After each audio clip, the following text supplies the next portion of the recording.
We have, Baruch Hashem, a wonderful crowd tonight as we welcome back a fan favorite, someone who is very much beloved in our community, not only for his brise milah. We're thrilled to have him here whenever there's a bris milah, but also as a speaker, an orator, a guide, and person of inspiration.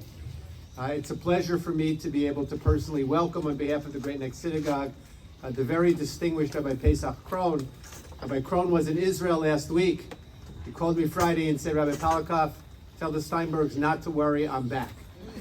So Baruch Hashem, Rabbi Krohn, we're glad that you're back. I'm not sure you're glad that you're back from Israel, but we're certainly glad to have you back. We'd like to express our appreciation, of course, to the Great Neck Synagogue for sponsoring Rabbi Krohn's lecture tonight. We'd like to acknowledge, of course, the presence of our president, Donnie Aharon. Donnie, it's good to have you here with your First Lady, Marcy. Wonderful to have you here. We thank you for all that you do for the synagogue. We'd also like to acknowledge, of course, Chazan Spinner and Rabbi Slavnicki. Very special to have you here as well. Rabbi Krohn, as you know, is a very distinguished orator. And when the Steinberg family heard that it was possible to join the talk with Rabbi Krohn tonight with a Malava Malka in honor of their mother, Chava Shalmon, they literally jumped at the opportunity. So we want to take this moment to thank Orly and Alan Steinberg and their family for sponsoring our Malava Malka this evening in honor of their mother, Chava Shalmon, her miraculous recovery this year, Poo Kanainahar, and all of those things that we would normally add. And also as a tribute to the very special relationship between Chava Shalmon and Rabbi Krohn. They go back just a couple of years. How many years? About 30. More than 40 years. But that's just on Rabbi Krohn's side, not on Chava's side. So it's really a very special opportunity. We're grateful to the Steinberg family and thank them for sponsoring tonight. Ladies and gentlemen, please give your attention to Rabbi Paysach Krohn, who will be speaking on the topic of Simcha and Elevation, a guide for inspiration on this night of Hoshana Rabbah.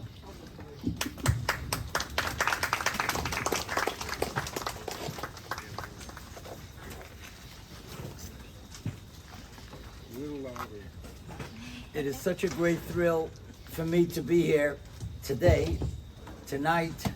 I always had a very special feeling for the Great Neck Synagogue. Many of you know that my father, Shalom, before myself, was a male, and his very, very close friend was Rabbi Freddie, Rabbi Ephraim Wolf. They learned together in Ney Yisrael for many years. And many, many years ago, unfortunately, when my father passed away on Shmini Atzeres, that's when I have Yortzeit.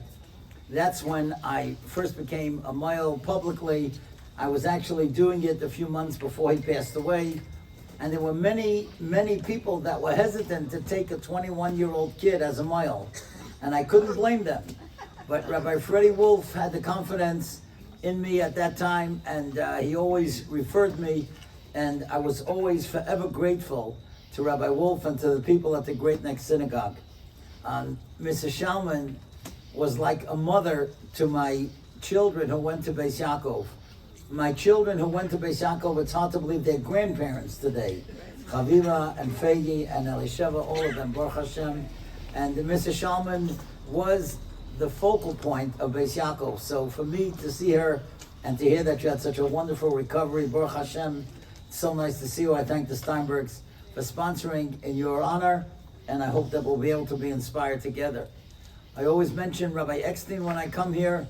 He was the rabbi in Little Neck for many, many wonderful years, and also always referred me as a male, and I'm always grateful for your kindness and your friendship. You never gave me a present. I never gave you a present. The thank you is the greatest present.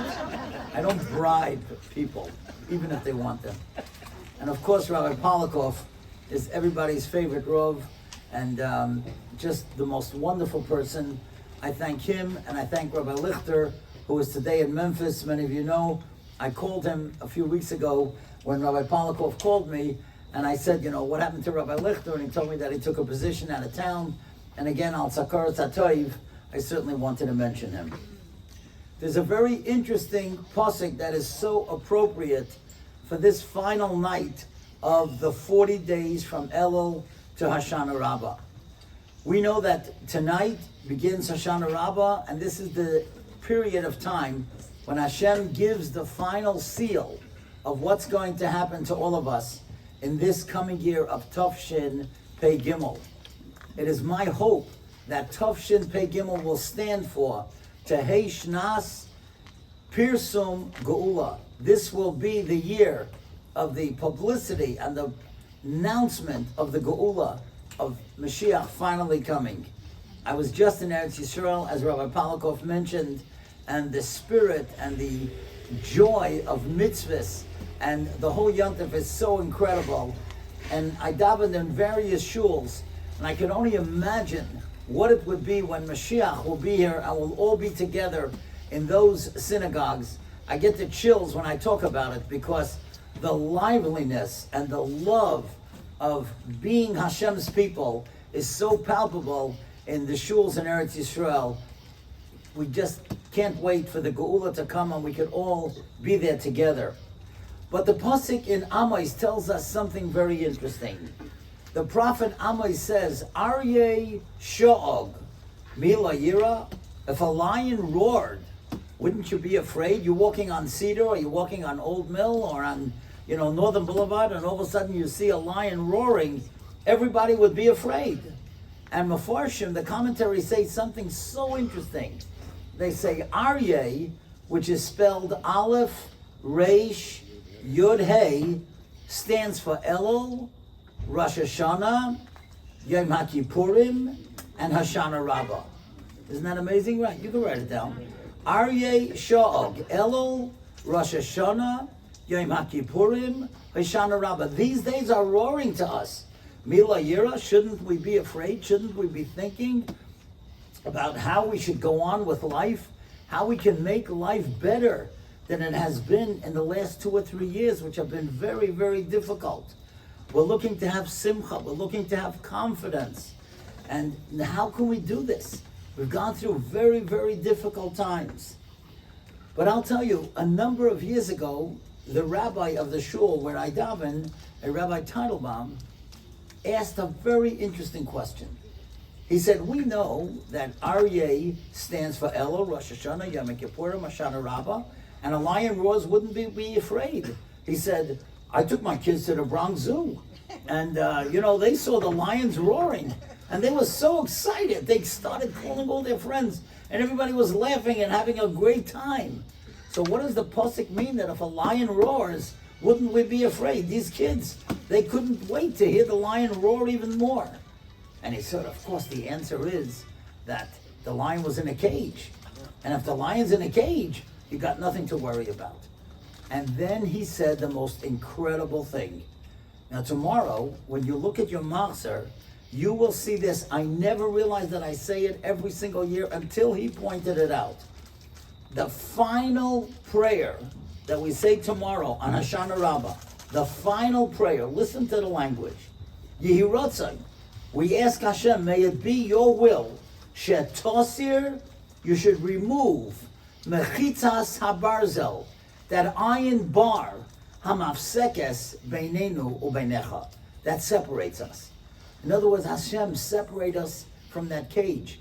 If we put God in a cage, so to speak, then we have nothing to be afraid of, but we don't feel His presence.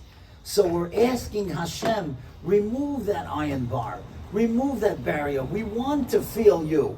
We want to feel what you want from us. But if we put them in a cage, it's like those kids in the Bronx Zoo. They have nothing to worry about. So if we remove Hashem from the cage, how do we become close to Him? And do we really have to be so afraid of that roar? I believe that we can roar back. And how do I know this? Because that's what Bilam said about the Jewish people. Hein om kilavi yokum.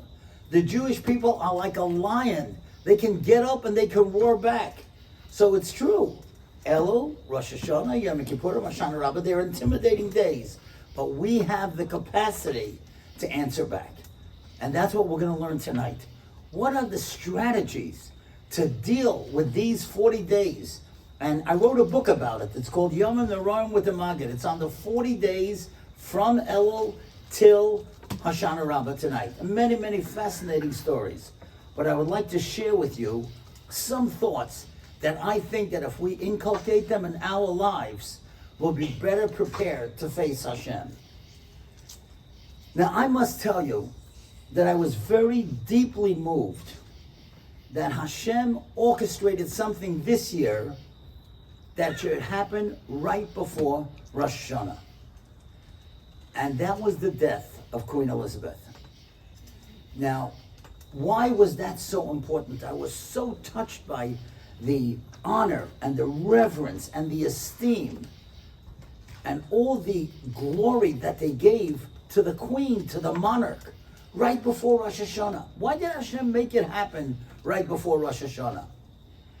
You know, in the United States, we have no appreciation of what a king or a queen is.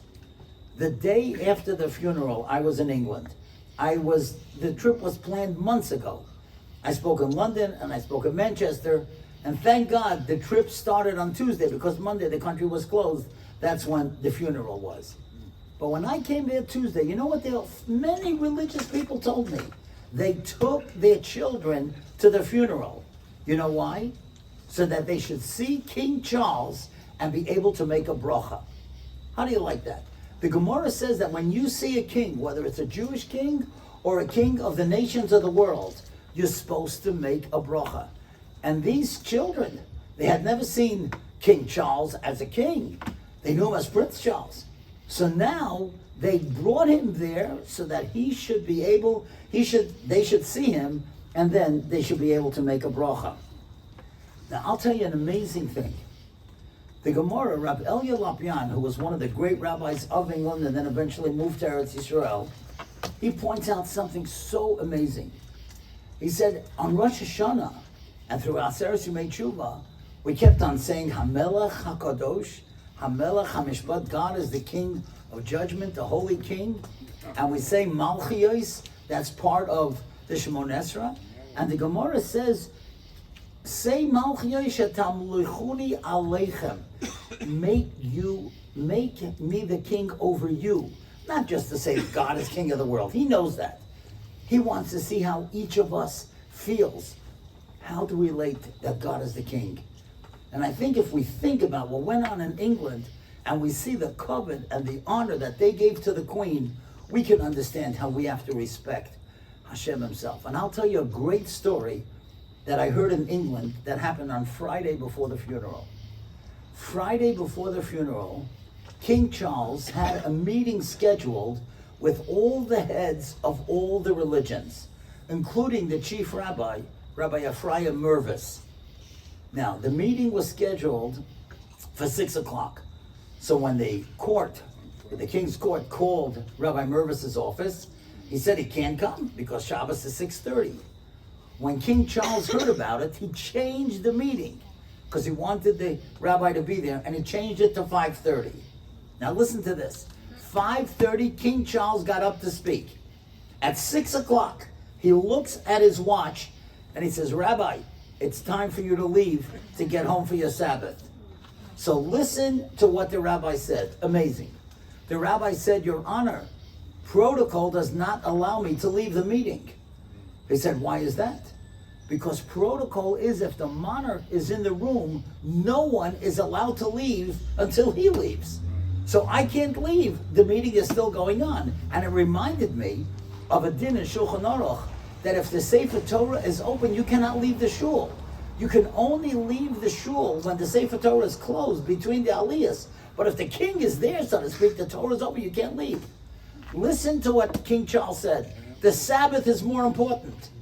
I've got a police escort for you. I want you to go. And he got him home in 7 minutes because all the streets were closed.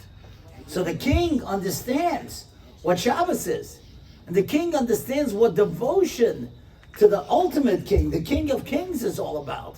So if he can understand it, we should be able to understand it. Did you do his bris? Did I do his bris? He had one. He had one by a mile, it's true. It's true, Dr. Snowman. No, they didn't call me. I was busy doing the Shaman bris in Manhattan, if you remember. But I want to tell you how I believe that we can inculcate something in our lives. I'm not sure that everybody's going to agree with me because it's not easy to do what I'm about to tell you. But I'm going to tell you a great story, and I'll show you how we can all understand that Hashem is the king by something that we can undertake tonight. But I want to tell you a story. In Eretz Yisrael today, the greatest posek, that means the one who does all the high rulings on the most difficult questions, is a man by the name of Rabbi Yitzchak Zilberstein. If you could possibly see him, you have never ever seen a man with such a smile and such warmth. He lives in Bnei Brak, but he has his yeshiva in Cholon. I've met him numerous times. He is just the most wonderful, warm person. And he told this story recently. There's an area in Eretz Yisrael called Ma'ale Ephraim. It's in the West Bank. It's 52 miles north of Yerushalayim. It's a very dangerous area. It's surrounded by Arab settlements, but there's 1,400 Jews that live there. And Israel took over that place because they felt it's a very strategic location, Ma'ale Ephraim. So there's one guy there, his name is Avraham, and he is so meticulous in his prayers and his davening. He davens every word out loud, he davens slowly, and he always tells people, shut your cell phones when you're in the shul. Not put it on vibrate.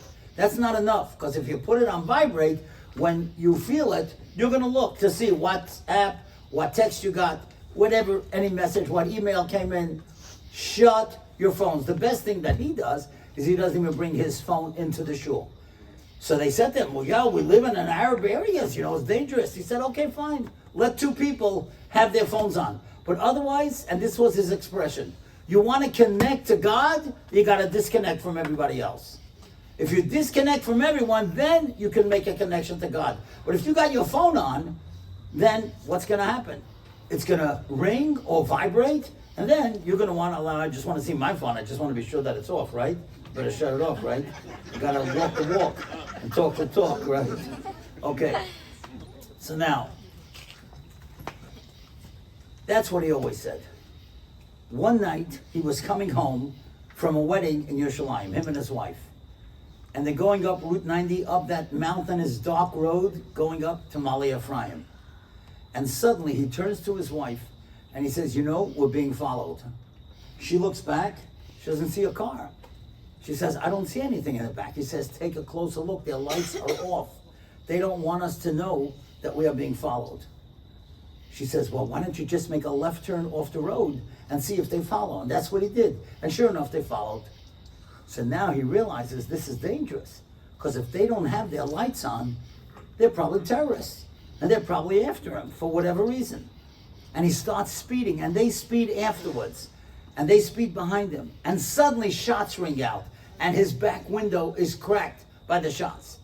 And he says to his wife, listen, we got to get out of here. I'm going to make a quick right turn, get out of the car, roll down the hill. I'm going to get out. I'm shutting my lights. They won't see where we are, but we've got to call the police.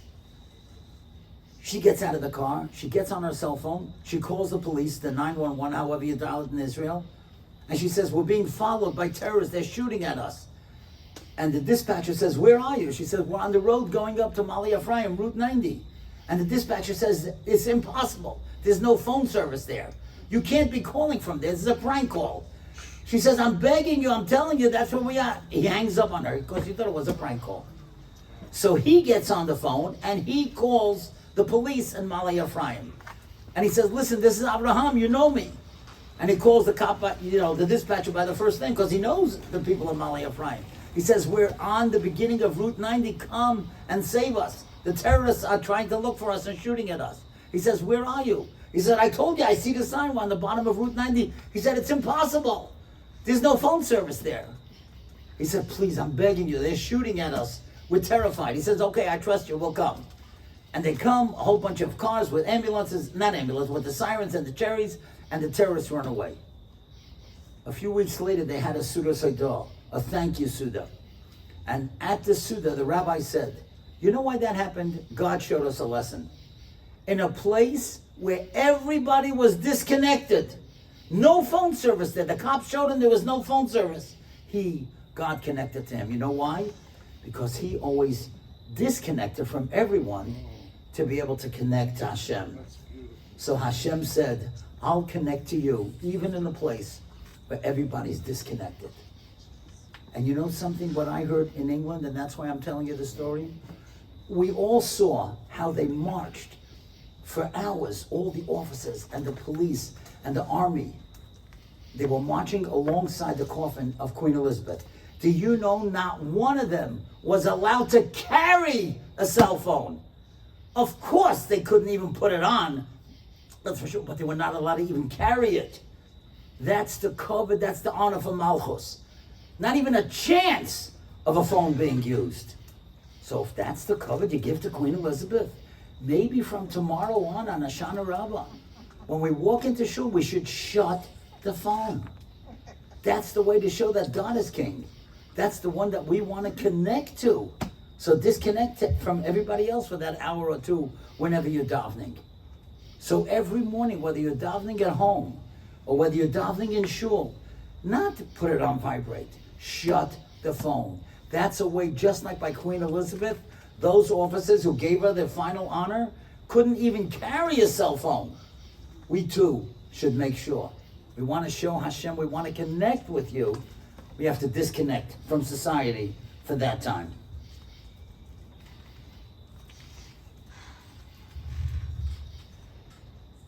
I want to tell you another thing that I think is so important. We've gone through very, very difficult times these last 2 years. It started with COVID, and then there came the terrible, terrible tragedy in Meron. 45 people killed in the most horrendous way. And then there was Surfside, if you remember. I was just at the first yard site in Surfside. They asked me to come to speak. I can't tell you how painful it was to stand in front of a crowd of 7 synagogues got together, and sitting up front are the widows of some of those people who were crushed to death in Surfside. Sitting up front were the orphans of those who lost their lives. Children, teenagers, adults who lost parents in that terrible, terrible collapse of that building. So there was COVID, and then there was Meron, then there was Surfside, and Ukrainian Jews. A number of years ago, I led a tour to Ukraine in the summer. I was in those schools in Kiev, the day camps, the boys camps, the girls camps, the yeshivas, the shuls. Imagine chas v'sholem that tomorrow everybody had to leave Great Neck and just leave with a suitcase and go to a country where you don't even understand the language. We can't even have an idea of the pain of those Jews. Or had to go to Romania, had to go to Hungary, had to go to Poland. And what are these kids and what are these parents supposed to do? Of course, Jews all over the world kicked in and supported them nobly. But you know how painful that was? And then we lost the greatest Talmud Chacham in the generation, Rabbi Chaim Kanievsky, who studied more Torah than anybody, who knew more Torah than anybody, and Nebuchadnezzar also passed away. So I remember a number of years ago, I was asked to come to a convention. Everybody in that convention had suffered the same loss, the same painful situation. And they had a brochure that they gave out. And on the brochure, there was a fabulous cover. The cover said just these words: don't just go through it, grow through it. Don't just go through it, grow through it. That means if chas v'shalom, any of us has to go through a difficult situation, we just shouldn't just go through it. Try to grow from it. What can we gain from this experience? How can we help ourselves, and how can we eventually help others? So I want to tell you a strategy that I think that we could all do. You know, many years ago, in the 1950s, the early 1950s, Rabbi Menachem Mendel Schneerson became the 7th Lubavitcher Rebbe. His father-in-law had died, and now he became the Rebbe. Now, at that time, he wasn't as popular as he was later on in the years. So if anybody came to speak to him, he had time. So a father comes in, modern fellow, and he comes in with his son, and he says, Rebbe, could you give my son a bracha? He's about to have a bar mitzvah. So the Rebbe says, why don't you sit down together? Let's talk. And in the conversation, the Rebbe asked him a question. The boy couldn't believe it, and the father surely couldn't believe that the Rebbe would ask such a question. He asked the kid, "Are you interested in sports?" And the kid said, "Yeah." He said, "Well, what's your favorite sport?" The little boy said, "Baseball." So the Rebbe said, "Do you have a team that you like to follow?" And it was 1950, the Brooklyn Dodgers were very famous. I can still tell you the lineup of the Dodgers, the 55 World Series. You know, Gilliam Reese, Snyder, Hodges, they were my heroes, right? The best thing that ever happened to me was that they moved to Los Angeles, or whatever. So the kid says, "Yeah, I love the Brooklyn Dodgers." So the Rebbe says, "Does your father ever take you to the games?" He said, "Yeah, Rebbe, he took us 2 weeks ago and it was terrible." So the Rebbe says, "What do you mean it was terrible?" So he said, "Rebbe, it was the 7th inning, the Dodgers were losing 10-0, so we left." Listen what the Rebbe says. The Rebbe asked him, "Did the players also leave?" So the boy says, "The players? They can't leave. I'm a fan. If I lose interest, I could leave." The Rebbe said, "That's exactly the lesson I'm trying to teach you." He said, "Right now you're a bar mitzvah boy. You're so excited you're putting on tefillin. You could be counted in the million." He said, sometimes adults also, they get excited about a mitzvah, but after a while, they lose interest. He said, "I want you to remember all your life, be a player, don't be a fan." What a great lesson in life. Be a player, don't be a fan. All of us go through certain periods of time. We're involved in Torah, we're involved in mitzvahs, we're involved in chesed. But then after a while, sometimes the excitement goes away. We have to be a player. And to me, who the greatest player of all was? The greatest player in Jewish history, to me, was Rabbi Akiva. He lost 24,000 students. What if you were a teacher and you had 24,000 students and God killed all of them? What would you say? "Okay, God, okay, I'm out of here. Obviously you don't like me, you don't like my Torah, I'll go do something else." No. Rabbi Akiva said, "I'm a player. We made a mistake. We didn't teach them their Eretz properly. They didn't give covet one to the other." He got 5 or 7 Talmidim according to the Medrash or the Gemara, and Umalu Kol Eretz Yisrael Torah. He built up Torah even more than he did before. We gotta be a player, and that's why this meeting, this get-together on this Hoshana Rabbah, that's what it's all about. Because we give chizuk to each other. Everybody goes through downtimes. But where do you get the chizuk? How do you get the strength? By coming together on a night like this on Hoshana Rabbah. And then it encourages all of us never ever to give up. No matter what happens, COVID, anything, a loss, a divorce, a financial setback, whatever. We all go through these things. But we gotta be players. We gotta hang in there.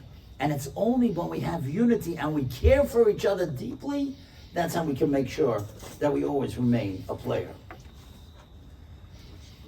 Now, as we approach the final day of these 40 days, we have to understand what is the ideal Jew.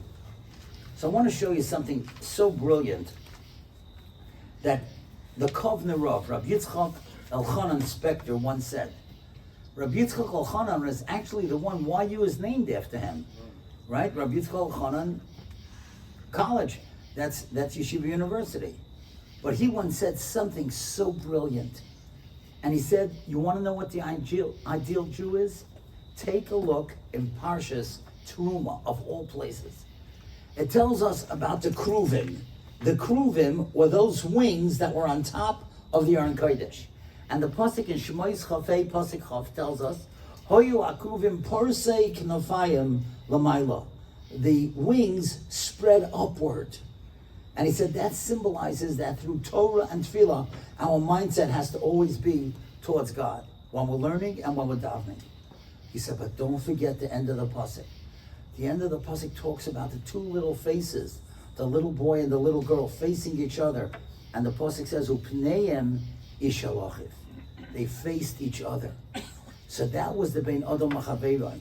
In other words, if a Jew just prays and learns, but he has nothing to do with the community and his friends, that's not what a Jew is all about. And if a Jew is a nice guy in his family and a nice guy in the workplace, but he doesn't learn and he doesn't daven, that's not what a Jew is about. It's the combination. It's the Porsek and the Fayim Lamaila, spreading his wings upward, having a mindset towards Hashem the King, and then Upanei Mishalach, facing one the other. That's Ben Odom Lamokim and Ben Odom Lachaverayim. So as I said before, one of the greatest, if not the greatest Talmud Chacham in our generation, Rab Chaim Kanievsky, passed away recently. Now it is unimaginable for any of us to understand how much he learned every day. I'm just going to read to you, just so that he finished Shas Bavli every year, Shas Yerushalmi. I want to just tell you his daily regimen. Then I'm going to show you something that you'll never forget. His daily regimen, every day he learned Zohar, Tilim, Tanakh, Mishnah Brura, Rambam, Shulchan Aruch, Bavli, Yerushalmi, Tosefta, Medrash, the writings of the Arizal, and the writings of the Ramchal. It takes almost a whole day just to say it. And he learned this every day. But I want to show you the greatest thing that I think that I ever heard from him. Listen to this. All of us know the story about how Yitzchak wanted to give Esav the bracha. Yitzchak realized he was going to die. So what happened? Yaakov came, he got the bracha, and here comes Esav. And the pasuk tells us 2 words. Now you and I have seen these words 1,000 times, but only Rab Chaim realized something. It's incredible, and I'll show you the words. Let's see if anybody can pick it up.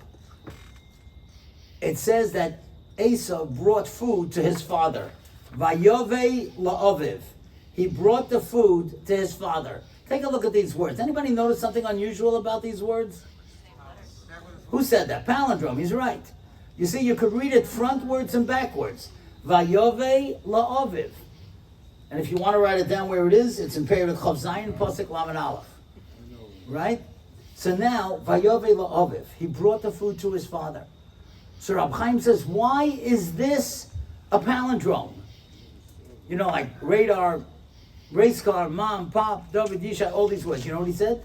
The way you treat your parents, that's how your children are going to treat you. How do you like that? You want to know why you got nasty kids? I'll tell you. Take a look in the mirror. You know, try to remember how you treated your parents. Vayove la'aviv. Now, do you know that his son-in-law told me? It's not like I heard it from anybody else. His son-in-law, Rabbi Yitzchak Kaladetsky, told me every single morning when he finished davening, he went to visit his mother. Every morning. Sometimes she made him breakfast, sometimes not, but she always schmoozed with him for a few minutes. This Rab Chaim, every second he wanted to learn, but every morning he saw his mother. And when she died, he stopped coming. And listen to this. A few weeks later, he met his father in the street, and his father said to him in Yiddish, I love it how it sounds in Yiddish, then I'll translate. He said, the flex kumen. I also used to enjoy when you came. So he was thinking, a mother likes to schmooze with a kid, but a father, the Gadol Ador, the Stipler, or Rabbi Kanevsky, yeah, your father also wants. So maybe we have to, those of us that still have parents, and those of us who have children and grandchildren, make sure they call the grandparents every Friday. Not only Hanukkah when they want money, right? You have to have a connection to family. That's the Pneim Ishel Ochav. It begins at home. There's some people that are very nice and shul, nice in the workplace, but awful at home. Vayove la'aviv. You have to remember that. And I'll tell you a story. You know, the Chofetz Chaim says every day in Perek Yud Beis and Avos Chesed, every day you got to do a favor for another Jew. I'm not talking a husband for a wife for a husband. That you got to do if you know what's good for you. I'm talking about out of the house. So people say to me, oh, doesn't charity begin at home? Yeah, but you're not such a big tzaddik just because you made coffee for your husband on Sunday or he bought you flowers on Friday. You know, that's just to keep the marriage going.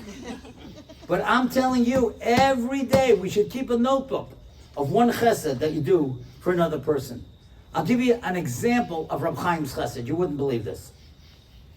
Rab Chaim, many years ago, his son-in-law told me, when he was able to walk, in the old years he couldn't walk as well, he went to buy a lulav in one of the stores in Bnei Brak. He comes in and the proprietor sees, oh, the Gadol Ador. He gave him a beautiful lulav. Rab Chaim looks at it, no, not this one. Second one, no. Third one, he bought.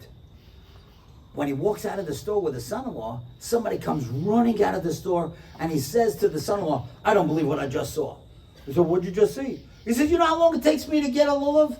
It takes me an hour and a half to pick out the right lulav. He was in the store 10 minutes and he got a lulav. He said, come with me. He said, where are we going? Just come with me. He comes to Rab Chaim's house. They walk up the stairs on Rehov Rashbam. They come to the table where Rab Chaim is learning. There are 25 lulavim on the table. He says, what is this? He says, Rab Chaim knows that everybody follows everything that he does. And if he would not have bought a lulav in that store, nobody would buy a lulav there anymore. They said, well, Rab Chaim couldn't find a lulav. I'm going to go find a lulav. So every store he goes into, he buys at least one lulav. And then when he's got 25, it takes him 3 hours to pick out the right one. Imagine that. You go into a store to buy a dress, a suit, a tie, a hat, a blouse, or whatever, and they don't have what you want, that's their problem. No, but Rab Chaim, that wasn't their problem, it was his problem. That's the Ben Adam L'Chaveirah. You want to hear something that could happen only in Eretz Yisrael? A Ben Adam L'Chaveirah. It's just unbelievable. Only in Eretz Yisrael, on an Egged bus. There's a driver there who loves his job. He's been on the Egged bus tour, on the route, for 30 years. Every person that comes onto the bus, he's got a comment. You look nice, it's wonderful, nice to see you. A Jew, an Arab, a Chassid, a Litvak, a man, a woman, he's got a nice comment for everybody. One day, he sees a woman running with 3 kids coming towards the bus. And she's out of breath, and he holds up his hand by the big window as if to say, take it easy, don't worry, I'll wait for you. Fine, she gets on the bus, she said, I'm sorry I have to make you wait. It's no problem. She says, do you mind I just put the kids in the back seat, and then I'll come up and I'll pay. So she puts the kids in the back seat, she opens up her purse, she saw she took the wrong purse. She was rushing. The wallet is in the purse she left home, now she has no money to pay. She goes up to the bus driver and she says, I'm so sorry. You saw I was rushing. I took the wrong purse. I don't have any money to pay. If you want, I'll get off the next stop with the kids. He said, nah, don't worry. It's no problem. It's paid for. She said, what do you mean it's paid for? He said, no, we have a bus gemach. Gemach is like a gemilas chesed, like a bus fund. She said, what does that mean? He said, no. Somebody took care of it. It's fine. Go back to your kids. She can't believe it. She goes back to the bus, and the guy sitting behind the bus driver says, excuse me, sir, is there really a bus gemach here? He says, yeah. The guy says, who's the bus gemach? He says, me. He said, what did that mean? He says, I live in Ramat HaSharon. In Ramat HaSharon, we have a rabbi called Rabbi Yaakov Edelstein. He always tells us we got to do a chesed every day because that's what the Chavetz Chaim says. So I was thinking, I'm not a wealthy guy. Where do I have money to do chesed for everybody? But I figured, oh, wait a second. What if somebody comes on the bus and they don't have money, or they don't have enough, or they forgot their purse? So like this, I pay for it. So that's thinking out of the box. And then he shows the card to see, yeah, he punched it 4 times. That's a bus command. Who thinks like that? But that's what chesed is all about. Not doing the conventional, going out of your way when somebody needs something. I'll tell you another way how I think we can make a connection to Hashem and feel good about ourselves. There's a pasuk that we're going to say tomorrow, and we've said it every single day in Hallel. Yehi Shem Hashem Avoirach Me'ato V'yad. God's name should be blessed from now until forever. That means every single one of us here tonight has to be a walking, talking Kiddush Shem Shemayim. Every place you go, man or woman, they know you're Jewish. It's on our face. You can't hide it. You're on a plane, you're driving on a highway, you're shopping, they know you're Jewish. So if you say something nasty to a steward or a stewardess, besides somebody's going to video it and let it go viral, in a couple of minutes like it happens. But wherever you go, when you're driving and you cut someone off, or you're shopping and you cut a line, they know you're Jewish. Yarmulke, no yarmulke, shekel, no shekel. It makes no difference, you can't hide it. And if that's the case, we have to be a walking, talking Kiddush Shem Shemayim. That's our responsibility. We don't only represent Great Neck, we represent Jewry all over the world. So I want to tell you 2 stories about what does it mean to be a walking, talking Kiddush Shem Shemayim. One of the people, Nebuch, who passed away in the past year and a half, was a wonderful, wonderful woman, Rebbetzin Sheila Feinstein. She was Rav Moshe Feinstein's daughter-in-law and the wife of Rab Ruven Feinstein. She was never killed in a terrible car accident. So I went to be Menachem Ovel, the family, because I knew her. I always used to see her at various conventions. She worked in the public school system, just the most wonderful, kind, gentle person. Rabbi Moshe just adored her. He was so fond of her, his daughter-in-law. So I asked one of the daughters in Staten Island when I went to be Menachem Ovel, that's where Rabbi Reuben was sitting Shiva. I said, tell me a great story about your mother. She said, I'll tell you. She said, here in Staten Island, we have an elementary school. And one morning, the third grade Rebbe was late. He woke up late, and he had to get to school on time because the kids had to daven at 8 o'clock. And he was rushing. And there was a car at the red light, and he was driving too fast. He tried to slam on the brakes, but he banged into this fancy car in front of him. He felt terrible. The lady comes out. He saw in a moment that she wasn't Jewish. And he said to her, ma'am, please don't call the police. Don't call the insurance company. It's my fault. Here's my name. Here's my number. Just get an estimate from a body shop and I'll pay for it. I'm a rabbi. I don't have much money, but I'll make sure that you get paid. The entire whatever it costs to fix the car.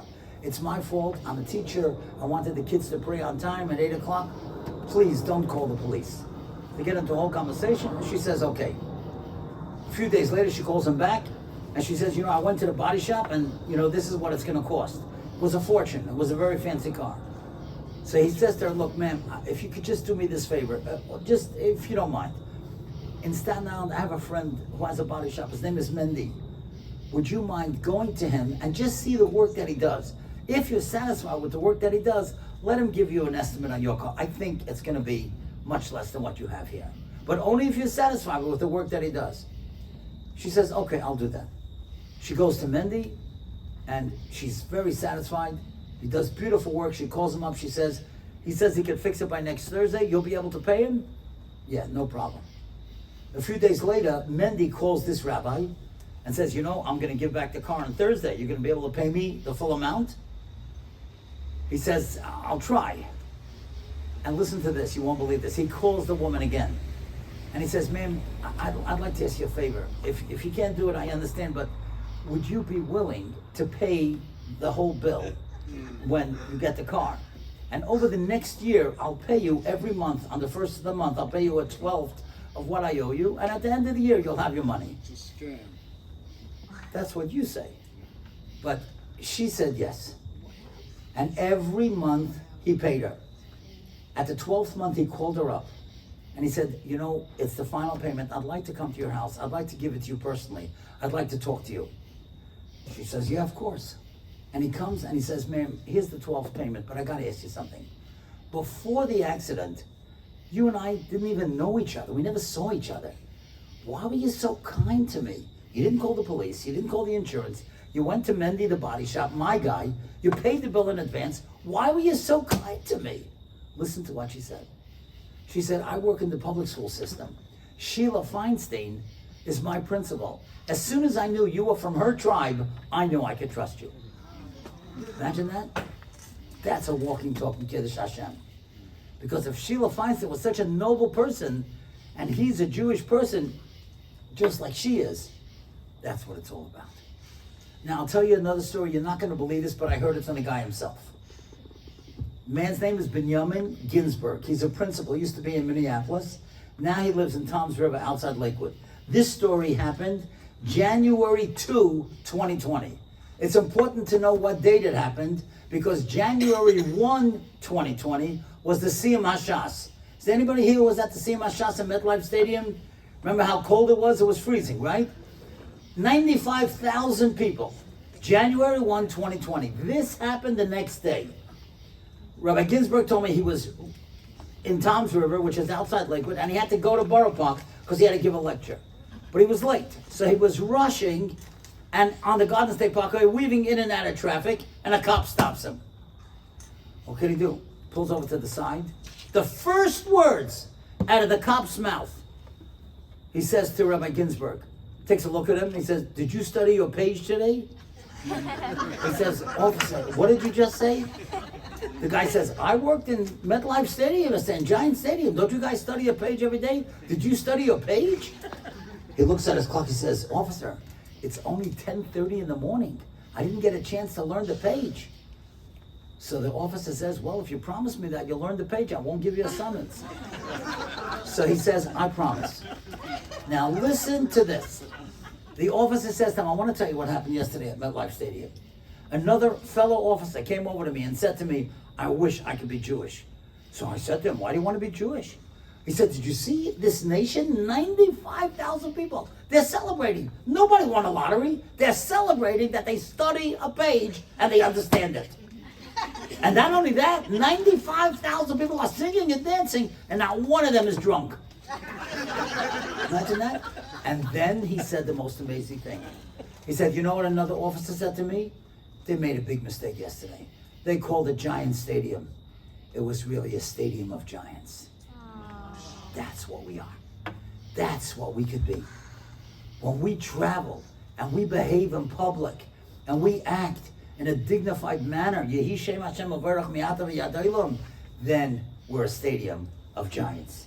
That's really what it's all about. So I want to share with you two final stories. These are probably the greatest stories you will ever hear. The final story literally will change your life. But I want to tell you this first one. It's amazing. It happened in Eretz Yisrael a couple of years ago in Har Nof. There's a father and a mother. They have 7 children, and they're very tight with the kids, very close. Every year they go on vacation, but they're very organized, and they give the kids an itinerary of what they're going to do on this 3 or 4 day vacation. And they tell the kids, this is where we're going. Don't ask on the way we should go anyplace else. This is what we can afford.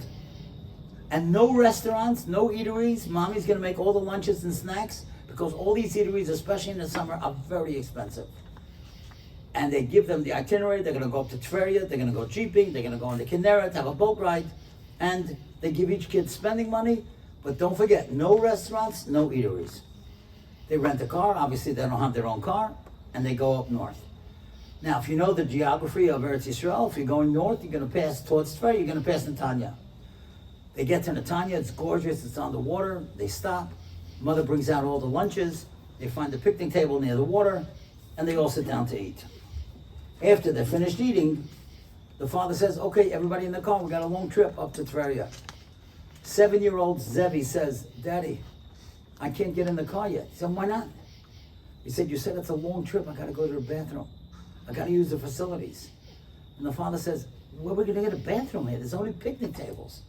He said, but Daddy, I got to have a bathroom. So he looks and he sees a block away, there's a restaurant, a Jewish place. So he tells all the kids to get in the car, and he goes with Zevi. Now he knows very well, no restaurant likes when you come in, you're going to use the facilities and you're not buying anything, but what can he do? He comes in, there's a stewardess at the door. She says, can I help you? He says, look, ma'am, I'm so sorry. I'm not here to buy anything, but my little boy has to use the facilities. Do you mind? He'll make it fast, and then we'll leave. But we have a very long trip to Tveria. She looks around the whole restaurant. She says, okay, you can go. The kid does what he has to do. He's walking out. He's in the middle of the restaurant. The father meets him. They're about to go out. And the Israeli waiter, Rafi, sees him. And he explodes. What are you guys doing here? Who gave you permission to come in here? All you religious Jews, you're all the same. You come in here, you take advantage, you're not buying anything. And he's carrying on. He says, who let you in here? Now this father is watching that waitress. She's standing on the side. She's terrified. If he says that she let him in, that waiter's going to fire her on the spot. So listen to what he says. He says, excuse me, sir, you got it all wrong. So what do you mean? He says, I'm sending my son to bring in everybody. We're all eating here. He said, I didn't know that. He said, don't worry, just at the table. How many people are you? We're 9 altogether. Oh, I'm so sorry, I didn't realize. They get 2 tables, they set it. The kid goes out to the car and says his mother, Abba wants we should come into the restaurant. She said, I don't believe you. We never go to a restaurant. No, I'm telling you, he's waiting. So they all come in, they sit down, they never saw food like this, they never saw a menu like this, they never saw prices like this. And the mother says, everybody can have 1 dish and 1 drink. Finally, after they all finish eating, they all notice that outside the kitchen, there's a lot of activity. There's 6 waiters. Everyone is standing with ice cream in one hand, cake and sparklers in the other hand. And they're marching towards this table. So the father stands up and says, excuse me, we didn't order dessert, there's a mistake here. So the owner of the restaurant comes and says, sit down, I want to tell you something. He said, you don't know what happened in the kitchen when you guys sat down to eat. You see, that waitress came in, she started crying. And I said to her, why are you crying? She said, somebody just did something for me that nobody in my life ever did this. That whole family, they're spending a fortune on the food only to save my skin. He knew very well that if he said that I let him in, Rafi would fire me on the spot. I was already thinking, where am I going to get another job? So they only did it to save my skin. And she's bawling, she's crying, she can't believe it. So the owner says, for special people, we wanted to do a special thing. So this is your dessert. The kids finish the dessert, and the father says to the waiter, could you give me the bill? So he gives him the bill, and on the bill it says, if you ever come here again, it's half price. So the father says, yeah, but what about today? We just ate now. What about today? Listen to this. The owner comes over, and he says to them like this, we have a policy in this restaurant. We only charge people. We don't charge malachim. We don't charge angels. Imagine that. That's what we could be. We could be giants and we could be angels. We just have to think about it. How do we think about it? What do? We have to be players. You have to hang in there. We have to have achdus and we have to support each other. We have to have porsek nafayim lamayla. We have to concentrate making Hashem the king through Torah and Tefillah, but never forgetting the Pneim Ish Alochiv. And we all have to be walking, talking Kiddush Shem Shemayim. Now fasten your seatbelts and listen to this story. A number of years ago in Lakewood, they announced that 2 days before the holiday of Pesach, all schools are going to be closed so that the husbands could help the wives, especially the Rebbes will have off. They'll be able to help their wives 2 days before Yom Tov. It's a very busy time. Comes 2 days before Yom Tov, a 5th grade Rebbe walks into the kitchen and he says to his wife, how can I help you? She says, you really want to help? He says, I'll do anything you tell me. He says, look, Baruch Hashem, we have 6 kids. If you could take the kids on a 4-hour outing out of the house, I'll cook and bake and clean, just get them out of the house for 4 hours. And he's thinking, what in the world am I going to do with these kids for 4 hours? And then he decides that he's going to go to Newark Airport. Newark Airport is an hour from Lakewood. And they have an air train. I don't know if you've ever seen it, but many airports today that are so big, they have trains. I was just in Atlanta, they have a train that's underground. In Newark, it's overground. And it goes from terminal to terminal. You land in United, you gotta go to Delta or to American. So you go on the air train and it goes around the whole airport. Now the airport is so big and the train goes all around.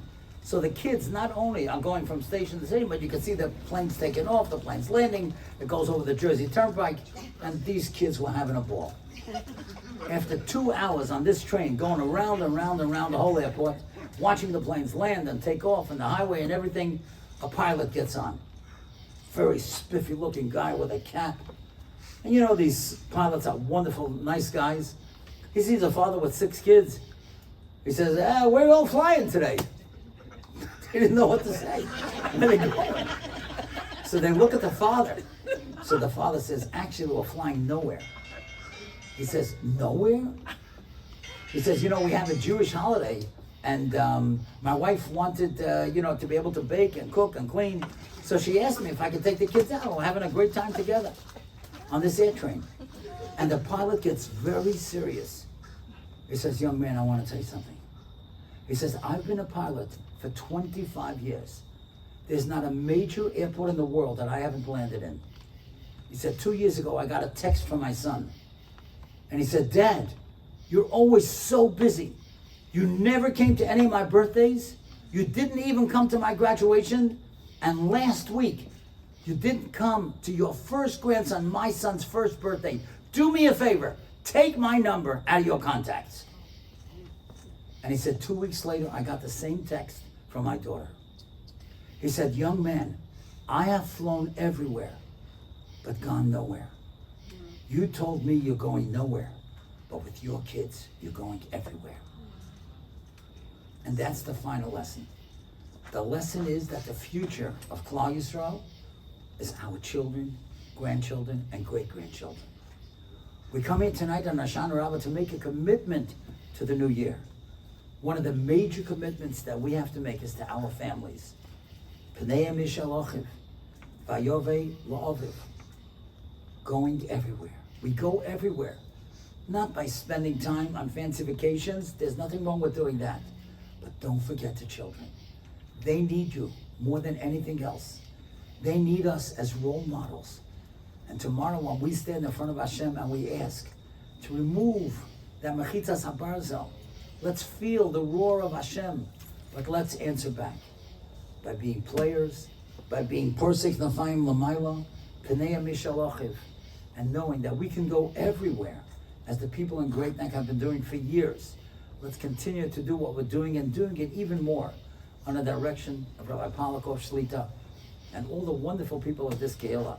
Hashem should bless that Tavshin Pei Gimel should indeed be Tehei Shnas, the person of Geula. And next year, let's have this meeting in the Binyanei Omah together with all the shuls in Yerushalayim.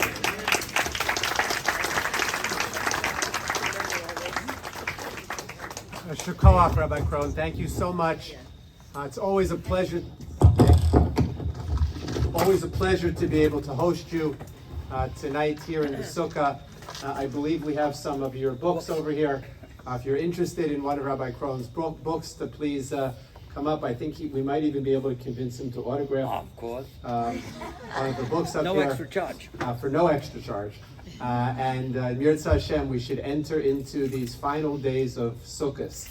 Hoshana Rabbah tonight and tomorrow, Shmini Atzeres and Simchas Torah, to be able to live with the guidance and the advice that Rabbi Krohn gives us tonight.